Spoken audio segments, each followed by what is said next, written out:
So I was a co-founder of Integrated Dental Holdings in 1996, and I was involved with it for 10 years. I was the largest shareholder, built it up from scratch with a partner who was a dentist, and it's going to be valued at £1 billion, they reckon. As is another business I used to chair called Pizza Express, because they're also trying to go public. And also, I took a company public today, Patisserie Holdings, first day of dealing, so there we are. Unlike most doctors, I guess, and possibly dentists, I decided to enter the commercial world post doing an undergraduate degree because I realized that my underlying principle was to be the principal, i.e. the owner, controlling my own destiny, as I think the theme of today is. And although I've had many disasters and balls ups, I've never regretted my decision to go for the sort of wild life of being an entrepreneur. I moonlighted in various fields. I had a little software company. I was involved in restoring classic cars, reselling share registers, building theatre sets, all sorts of things. None of them worked. But I was hooked on being my own boss. So in 1989, I became full-time self-employed. My timing was terrible because the recession was about to start. But of course, by then it was too late. I'd shut the door on the alternatives. Luckily, I was not married. I had no commitments of family, etc. So if I went completely broke, kicked out of my home, no one else except me would suffer. And I think that's an important lesson because I think failures for most of us are rarely fatal and most are unimportant. I like to characterize them in a positive way as tough lessons. And I have had quite a few of those. It was a food production business I invested in. And the accounts didn't make sense, so I was getting suspicious. And I got an email from my partner in the undertaking who was running the company.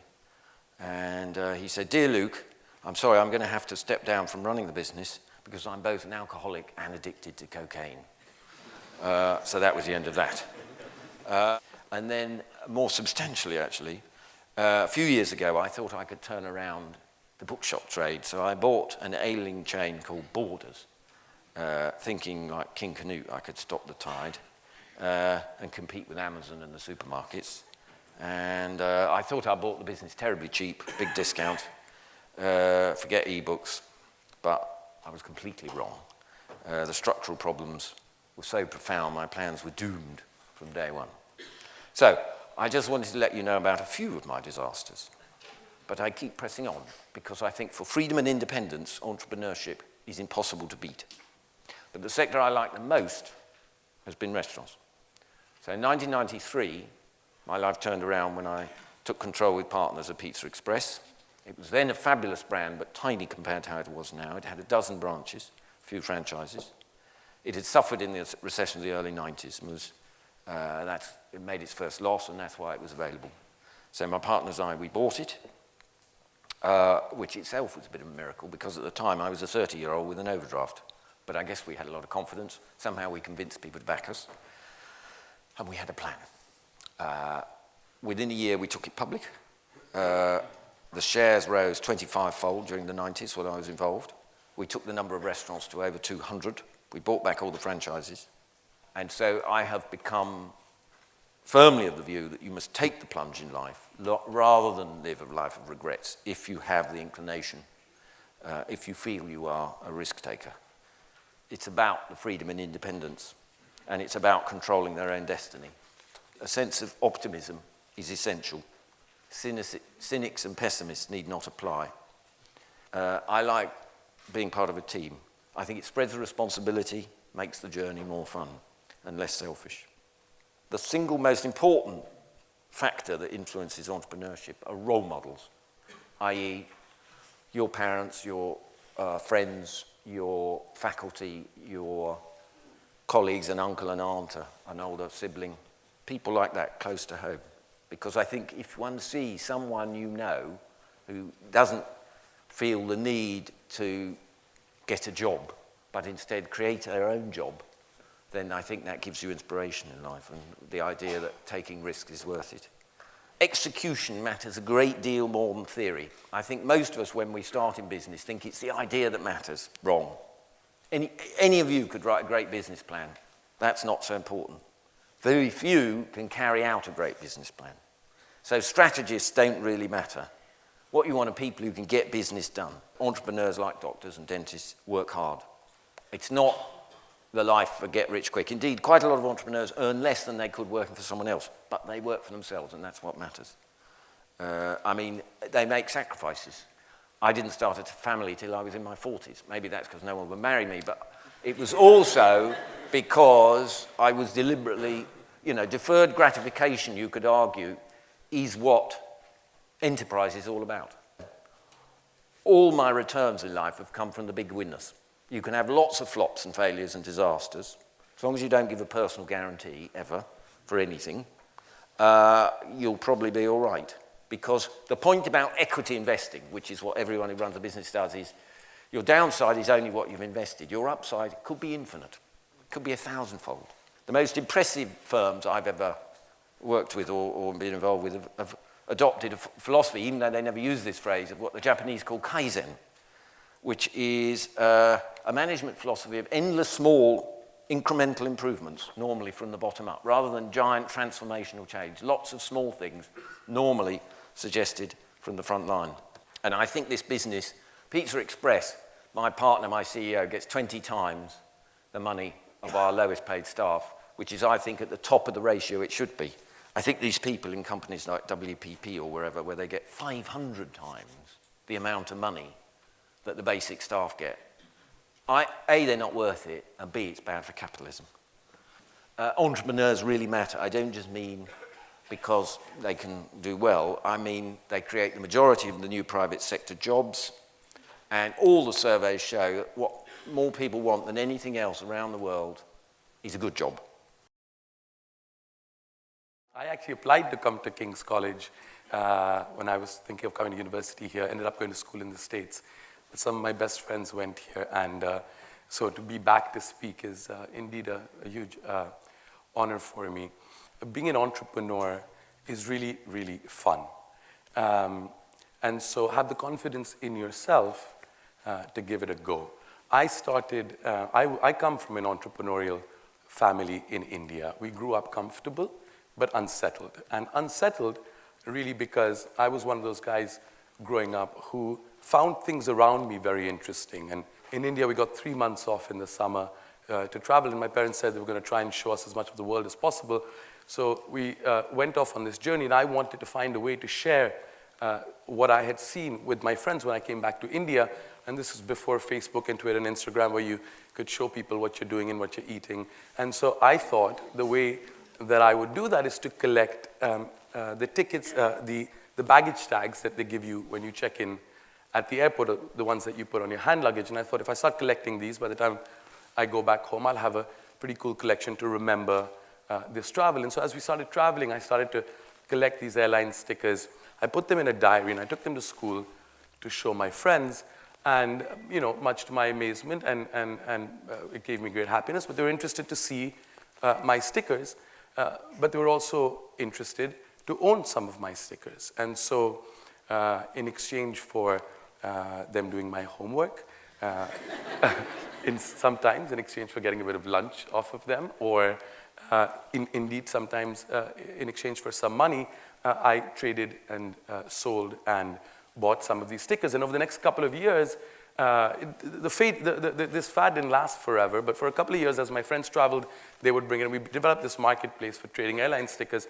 And for me, I realized, A, it was my first brush with entrepreneurship, and B, I really enjoyed doing that. And so after that, when we had the fortune to travel, I was always trying to think of cool things that I could bring back and sell, trade, or buy.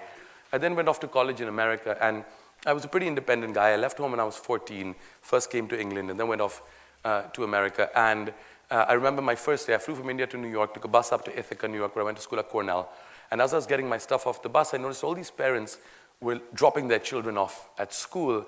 And it was an emotional moment. There's crying, and there's tears, and there's hugs, and they want to remember this, and that kid is going into the big bad world, and he's spreading his wings. And I looked at it, and I went, there's a great opportunity to record this and to do something about it. So I made a mental note. When I went home for the next holidays, I went to a little printer in India, and I had him make the kind of picture frames that you get in a theme park. And in the inside it said, my first day at Cornell. And on the outside there was this beautiful emblem of the university. And I went back to school 3 days before when the kids come to settle into their dorms. And I went to all the parents with my Polaroid and I said, may I take a photograph? It'll cost you $10, but this is a memory for a lifetime that money can't buy. And I promise you, a day and a half into it, I'd sold 300 photographs. That was $3,000. I was 18 years old, and it was all the money in the world. I then went into investment banking. I worked at Merrill Lynch and then Morgan Stanley in New York, came to London, worked at Credit Suisse. But by the time I moved here, I realized that it just wasn't fun working for somebody else. I wanted to create value for myself. I wanted to control my own destiny, be my own boss. And so I decided one day that I was going to quit and I was going to start an investment business. But I had two problems. One, I wasn't an expert in anything, and two, I had no money. So as a young, naive kid, I went to family and friends. I went to some of my professors who had been my mentors at Cornell. And I also went to some of my bosses at Credit Suisse who thought that I had some amount of capability, and I asked them if they would give me the opportunity to start a small business. I was fortunate. They gave me, I managed to raise $2 million. I rented a small office in London, had one administrative staff, and I'm pleased to say a decade later, the fund went from 2 to 20 to 50 to 100 to earlier this year, we're running a few $1 billion of assets under management and assets that we own. But I really enjoyed being an entrepreneur. I liked the challenges that it gave me. I liked the freedom that it gave me. And so as a first principle, I'd love you to think about how much fun it is to be an entrepreneur. And of course, there are scary moments, but that it really is a wonderful journey. I can tell you some examples of business successes, investments that I've had that have been successful, but I can tell you in the absolute truth that very little amount of that success was down to me, my potential, or my talents. I've had the great fortune to be able to invest with people who are much smarter than me, brighter than me, and know more than me, and partners who know more than me, who can give us better vision, who give us better guidance. And one of my guiding principles has always been to try and get into bed with people who know more than I do. And failure most definitely is also a part of life. I mean, I'll give you an example of a couple of successes and then of failure. We invested in a business called Supercell. For those of you who play video games on your iPhone, if you've ever played a game called Clash of Clans or Heyday or Boom Beach, they're all games that have done very well. We invested in the business about 2.5 years ago when they were raising money at a $5 million value. We just exited a part of our investment at a $3 billion value, which is a 600 times multiple on our money. That doesn't come around every day, but I promise you, I cannot code. I don't know what makes a video game successful or how you drive traffic. We backed really smart people, really intelligent people who we thought will be able to deliver value. But the opposite of that also happens quite a lot. One of the first large deals that I did was to try and buy the largest nursery schools business in the UK. I was 25 years old. This was a £110 million transaction. And I said, it makes a lot of sense to me.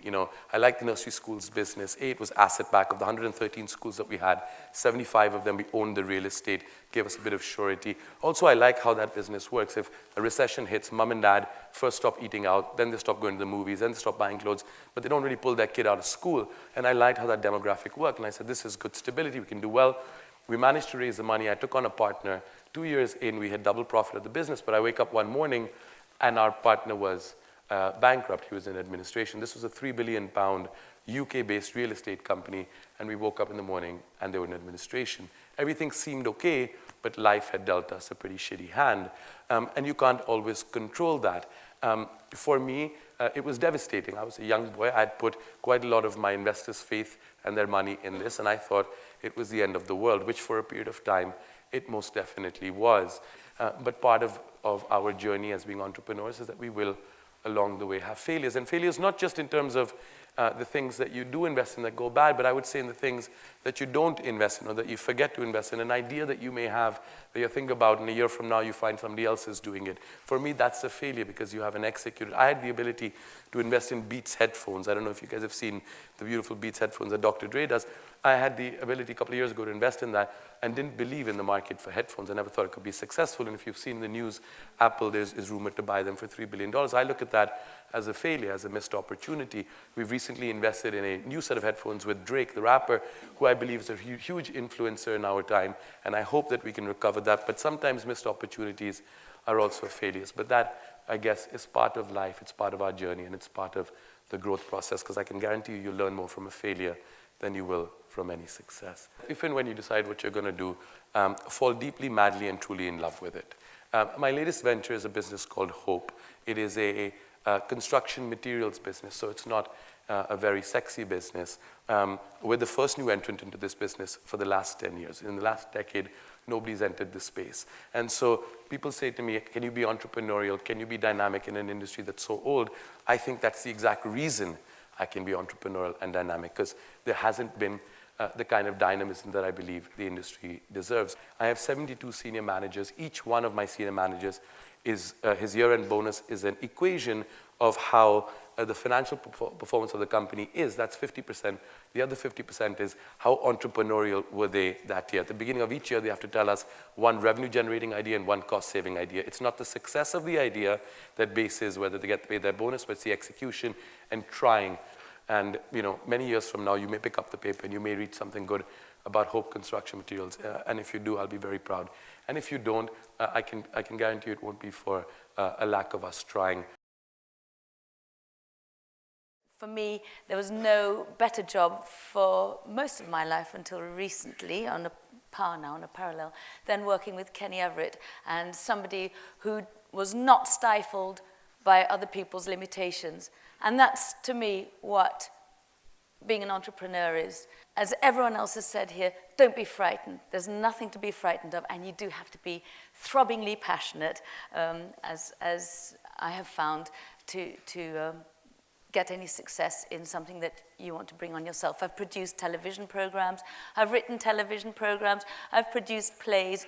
It's all been fantastic until the point where everyone's ripping you off. I've actually made a lot of money for other people, but I've always been part of their money-making process, and I got fed up with it.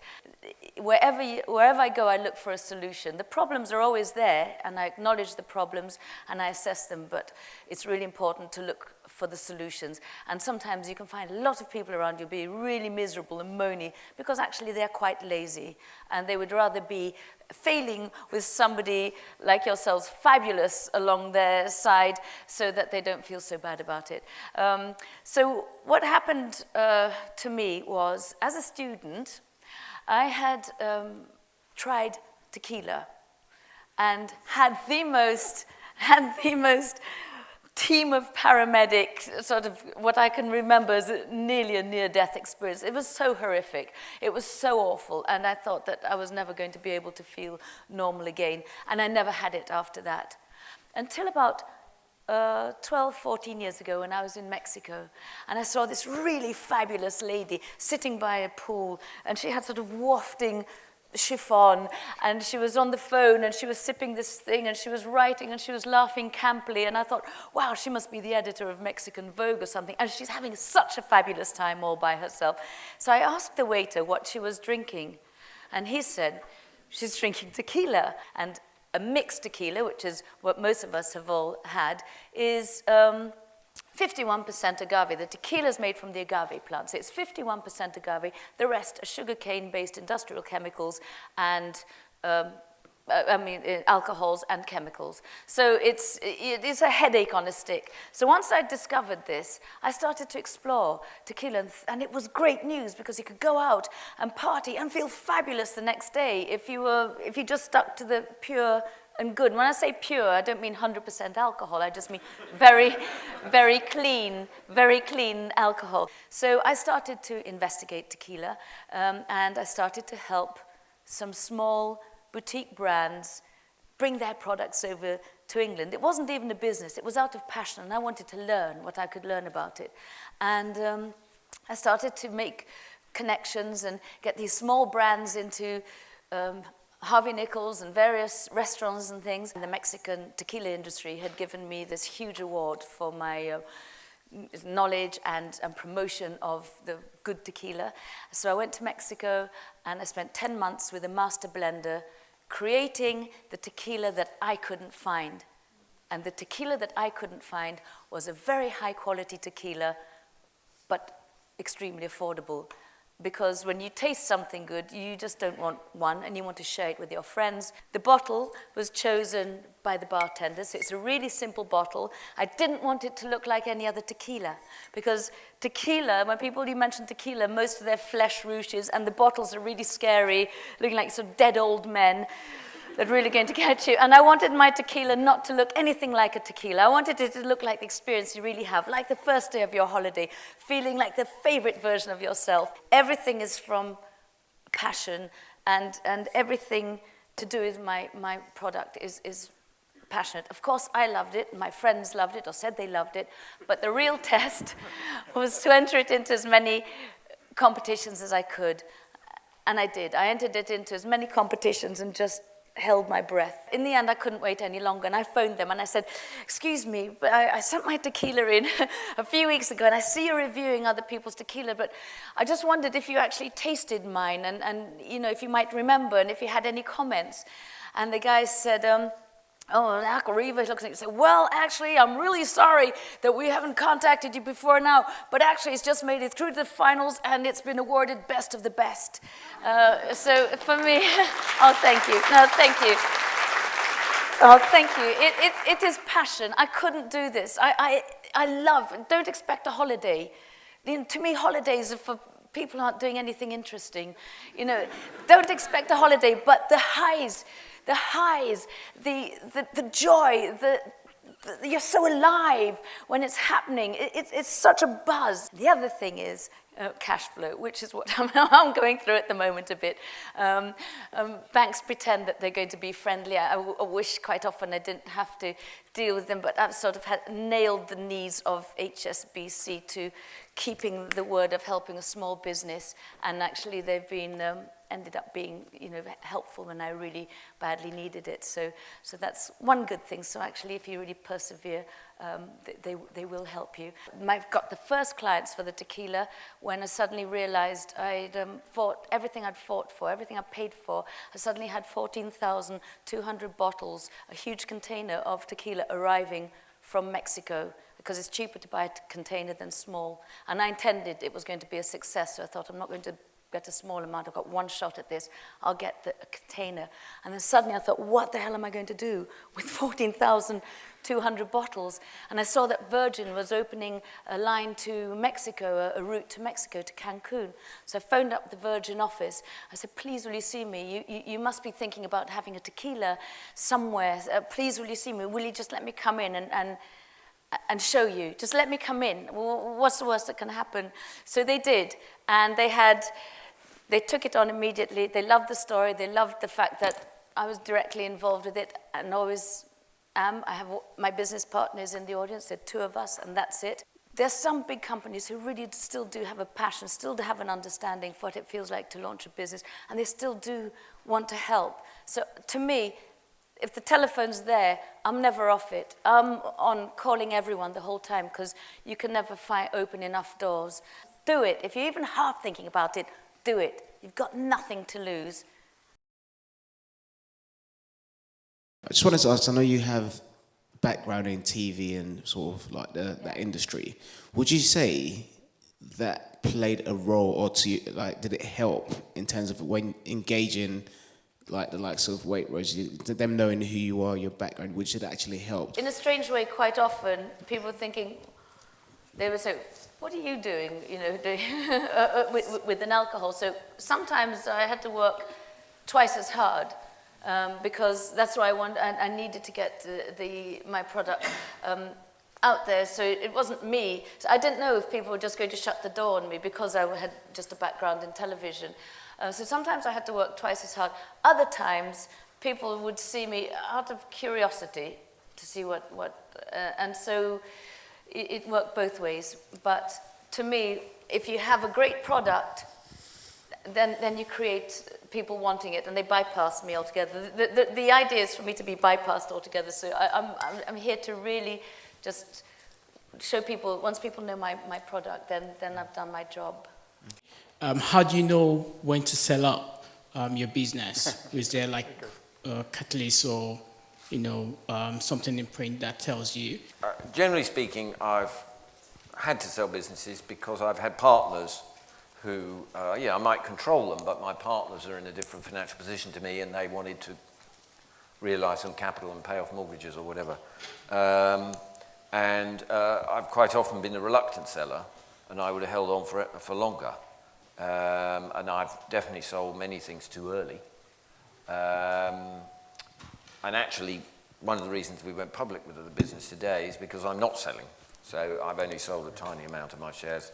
Some of my colleagues have sold rather more of theirs because, you've got to, if you're on a longest journey of 8 or 10 years, it has to come a point where people, can realise some capital.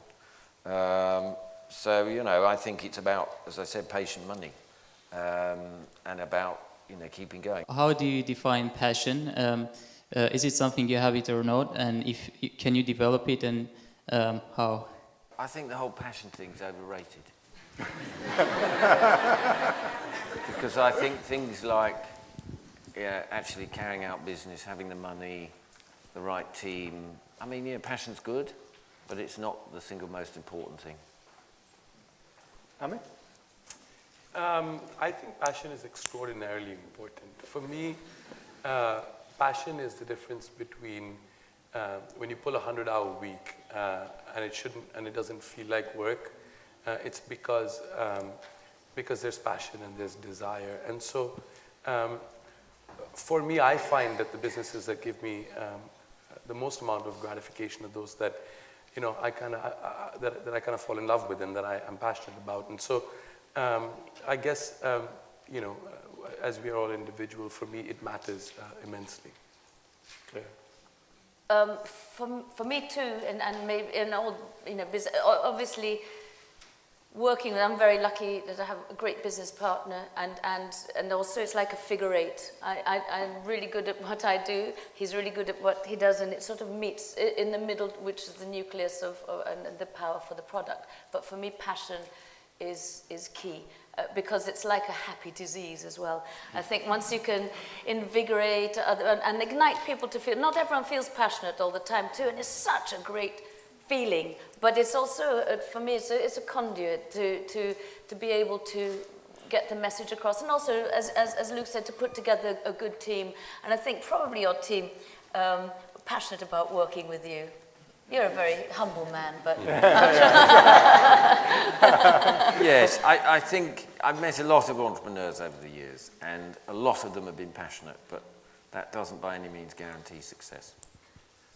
But it doesn't actually, it's not instead of, it's as well as having a good team. Sure.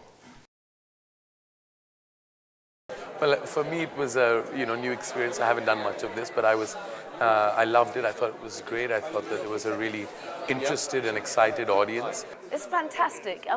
Because I'm constantly learning. I think everyone's constantly learning, and I think I've gone away with as many things to think about as everyone in the audience too. I think role models are very important in influencing people going into business for themselves. I think if they can see and hear firsthand from those people who are entrepreneurial and have done it, then I think that can be inspirational. And as I said earlier today, one of the greatest things people can do is invest in themselves. So I think events like this give people the opportunity to invest in themselves, ask questions. Well, obviously I thought it was a fantastic event. It was absolutely packed out. Really, really impressive people came as well, and lots of good insights to take away, yeah. And I think it's great that you have so different people on the panel. I think it's crucial because I think people need to feel fired up. And as they were speaking about how they, became successful in what they're doing, I was like, all right, what's stopping me from doing that? They just gave the confirmation that you can do it, sort of thing, that you can, doesn't matter where you've come from, whatever, but you can make it. And there was one thing that stood out, it was about passion. And I was thinking, if I have passion, what's going to stop me from doing what I wanted to do? And that's the one thing I'll be taking from this event.